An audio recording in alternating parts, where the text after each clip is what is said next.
Gents, In the Huddle is back. Week 15 wraps up tonight, Monday, and we are ready to go. We are ready to roll.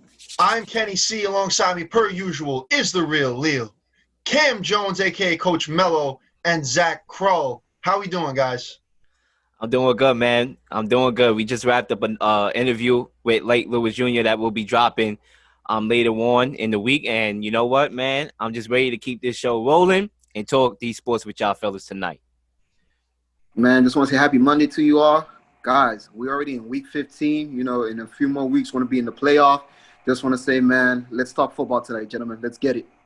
Yeah, boys, it's my favorite time of the week. Once again, another Monday in the huddle talking football with you guys. I'm really looking forward to it. Let's talk. And now it may not have been Cam and Zach's favorite time at 4:05. The 4:05 game this past Sunday with the New York Jets, 1-13. You heard it right. That's a 1. Defeated the Rams 23-20 and are no longer frontrunners for the number 1 overall pick. Did the Jets make a mistake by winning this game? No, the Jets did not make a mistake winning the game yesterday. The last time that the New York Jets won a football game was week 17 in Buffalo of last year. But I'm just happy that, I was tired of the losing streak, man. Just tired of loss. I was like, come on, man, something has to give. After what I saw, the Jets beat the LA Rams 23-20 yesterday, I was happy. But for those that are concerned, saying, "Oh my God, we won't get Trevor Lawrence no more," bro, I'm fine with it. That's okay. I mean, there's other quarterback that's going to be in the draft as well, as in a Mac Jones out of Alabama, or as in a Justin Fields out of Ohio State. I mean, no matter what, I don't feel like it's the end of the world just because we won't be taking for Trevor Lawrence no more. I'm just pretty happy that we finally won a game yesterday, and hey, look at other options in the draft coming up, ladies and gentlemen. Cam, those options that you just named are good options. Don't get me wrong. Justin Fields is a good prospect. Zach Wilson is a good prospect. They're all good prospects, but they're not Trevor Lawrence, And one thing I would say in this topic here is that, sometimes pride could be what mess you up in life, having too much pride. And I think that the Jets winning that game had a lot of pride, and that pride is going to cost them the best prospect in this daggone decade, which is Trevor Lawrence. Now, when Trevor Lawrence go to the Jacksonville Jaguars and the Jets decide whether or not to keep Donald or move on to another quarterback, they're going to look at Trevor Lawrence and they're going to be like, damn, if only we lost this game. Now, granted, I know you play to win the game, right? And that's fair. That's a fair statement. That's a fair argument for anybody that want to bring that up. But we at a point right now where it's 3 games left. Winning this game don't really do you too much. What are you getting out of winning one game? Oh, just to say we didn't go 0-16? Well, the Jaguars get to say we got the best quarterback prospect in the draft. Sometimes, brother, you got to take a blow to give a blow. And I think the Jets made a mistake by winning this game. I really do. See, now I'm double-sided on this. I'll be straight up. Now, the reason why is I think it depends on who's answering the question. If you look at the fan perspective, you could say, yes, they totally did. There's no question out there. They're missing out on generational talent. Obviously Justin Fields is not a Trevor Lawrence. Nobody in this draft is a Trevor Lawrence being compared to John Elway, this and that. But if you look at it from a player perspective and a coaching perspective, in the sense that, A, Gase is gone after the season. Everybody knows it. You don't even have to follow football to know that. So he doesn't care if the team wins or loses at this point.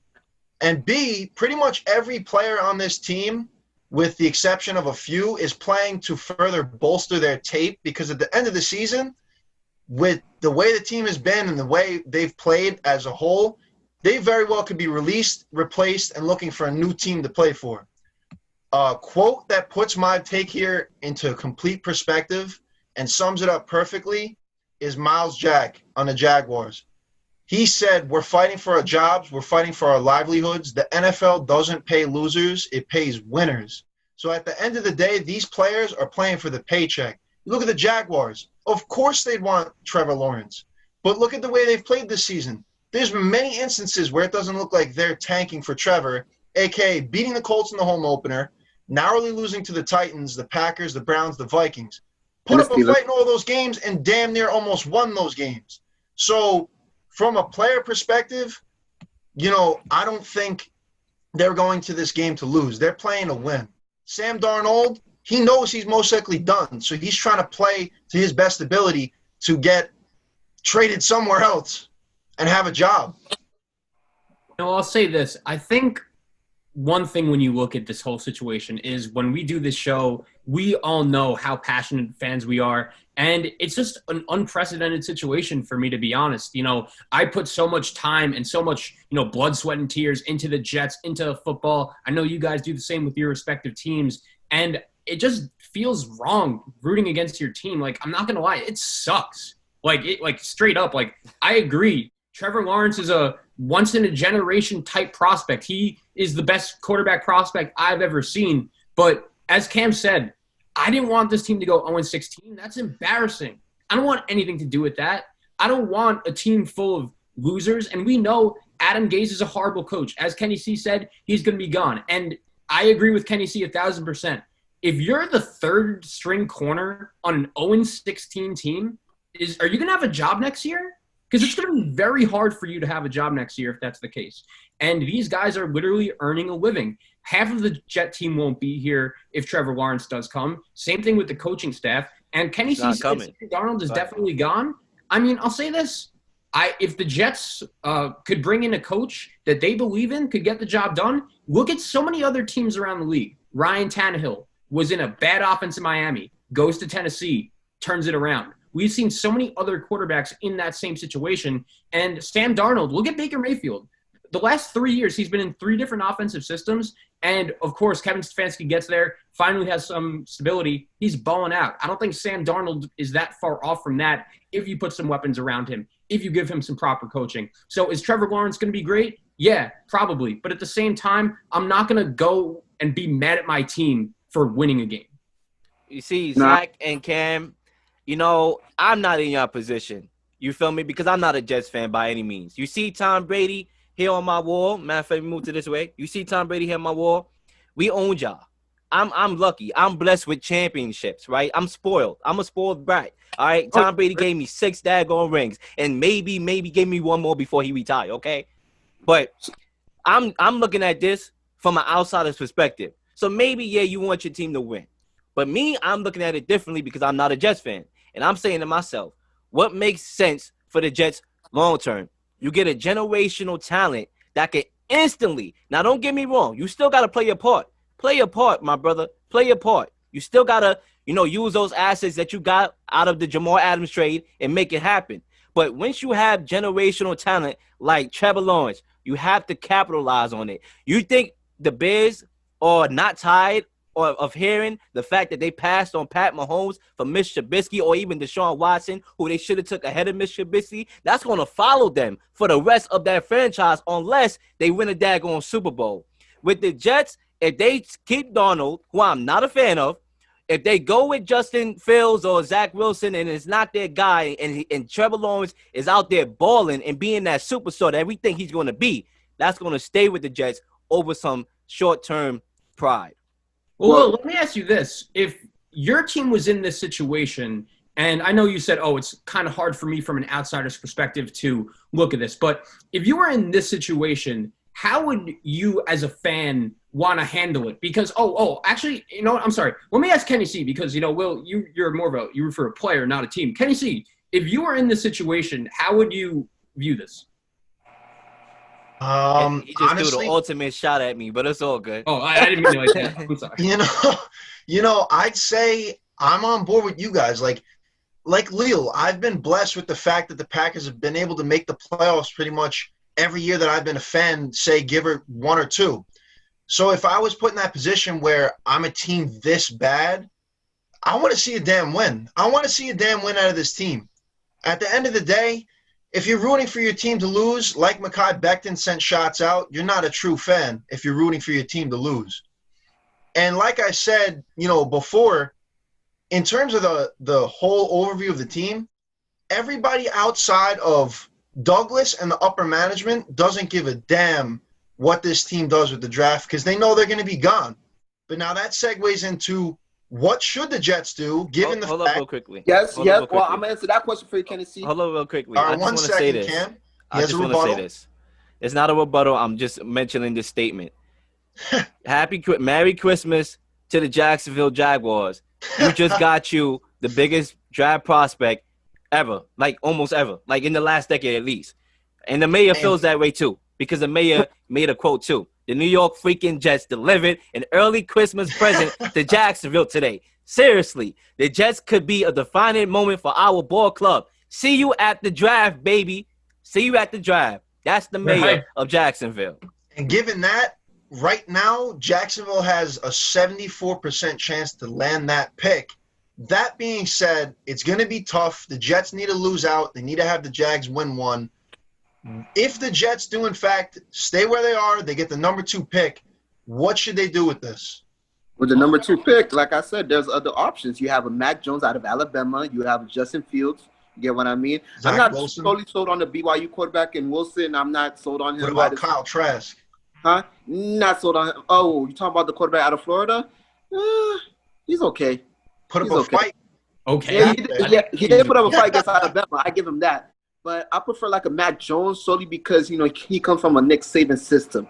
You get what I mean? I feel like right now Alabama is on the verge of becoming quarterback U because, as you can see, they produced Tua, Hurts. Now, I say if Jones, do fall early in the draft, I feel like he should be part of this conversation. And in my opinion, too, I just think that at this point right now, the Jets need a new offensive-minded coach in like a Eric Bieniemy. I feel like if we get a coach like him, he could come, change the offense around, change the whole system around, and draft a quarterback in a Mac Jones. I'm solely feeling Mac Jones a lot. That's just my take on it, gentlemen. Yeah, I think that's a really good point you brought up, Cam. My answer would be I just think that as NFL fans and the way the media is, I know Will and I talk about it every week to how the media overblows things, but I really do believe that some quarterbacks are just fit to play in certain systems. And sometimes just like a change of scenery could be the best thing. And I feel like a lot of times teams are too quick to give up on their quarterbacks. And it's one thing if you're getting Trevor Lawrence. As Will said, this guy is one of the best quarterback prospects we've ever seen. He's going to be a special, special player. I'm confident of that. But at the same time, I don't think that Sam Darnold, giving up on him, who has only been through a couple head coaches, and let's face it, Peyton Manning wouldn't succeed with, Todd Bowles and Adam Gase with the way this Jets team has been run over the last couple of years. So when you look at it, I think that the Jets, if they don't think and they are not 100% sure that Justin Fields or Zach Wilson or Trey Lance or Mac Jones, whoever they think their next quarterback is, if they are not 100% sure that he is the guy, I would consider bringing back Sam Darnold. There's still plenty of holes on this team. If you could get another first-round pick for that number 2 pick, and we could go into this draft with 2 firsts, 3 second, that would be pretty ridiculous. So, look, the Jets have so many holes. I think if they're not in love with Justin Fields, then they should keep Sam Darnold. That's not a bad assessment by any means, Zach. And you look at Darnold. I mean, we've heard this phrase time and time again. Darnold is damaged goods, and that's all due in part because of Gase and the lack of just any unity or weapons around him. And the simple fact that Gase even came out in I'm tying up my words here. Gase even came out and admitted that he takes responsibility for not developing Sam Darnold. So that could be a viable option because you got a lot of draft stock. You got 2 first-rounders, a second, and 2 thirds. That could be an option, but at the same time, maybe if you're Joe Douglas, since you didn't draft Sam Darnold, you want to start on a clean slate and pick your quarterback with the number 2 overall pick with the options that are there and work from there. Honestly, my take – I could see them going either way, and it wouldn't be bad in my eyes because Darnold, we all know he has the potential. We all know that. He had the hurt shoulder week 4. He's got 37 picks on his career, but you look at what he's had to deal with, and it's just a dumpster fire. So you could very well give Darnold another shot. Guys, I'm going to be honest with you, and this is coming from a guy that I'm not saying I'm perfect when it comes to evaluating quarterbacks. But if there's any trait that I've shown with my resume from what I said who was going to be successful in the NFL, you can kind of trust my resume a little bit. I said Josh Allen will be a great quarterback once he tighten up a few things. Look at how he's doing right now. I said Lamar Jackson way before he was even a myth, like way before that even I will became give you a credit for that. conversation. You You said remember that that, on the right? WSUC airwaves. Yes, sir. You did. Yes, sir. So that's the fact check right there. So with Sam Darnold, one thing about Sam Darnold that really scared me away from saying he was going to be great was his turnover issue. Mm-hmm. When first of all, right now he has a passer rating of 65%, which is 31st in the NFL.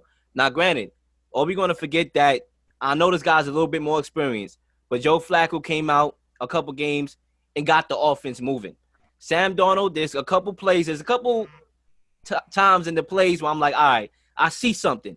But there's times where he'll throw the ball in double coverage and he'll do something that I'm like, a first grader should know how to do that. Shouldn't do that. So Right. there's a lot of things like that. When he was in USC, he had 36 turnovers in 27 games. So look, granted, he came into a dumpster fire. But I just think that kind of like almost ruined him in a way. I don't want to say ruin somebody because that's kind of harsh, but I think because he wasn't developed yet and he should have got to a team where they could have developed him off rip.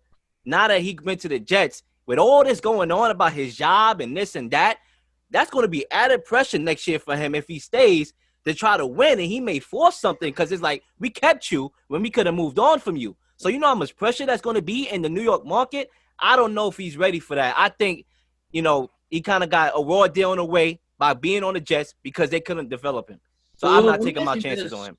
Let me ask you this. When you compare Sam Darnold to, some of the other quarterbacks around this league, I think Ryan Tannehill, once again, is the perfect example. Both of these guys are former top 10 picks that, let's face it, the systems that they were drafted into, the situations that they were drafted into, it was not ideal. I think we could all agree. And you see that with the proper coaching and with the proper personnel around Ryan Tannehill, he is flourishing in that Titan system. Well, it helps when you got Derrick Henry No, I get it, but that I get truck, it. And it's like play. It's a lot of play action. It's easy throws for Tannehill to make. I'm asking you, Ryan Tannehill, we could all agree, is a significantly better quarterback now than he was on Miami. We're all on the same page there, right?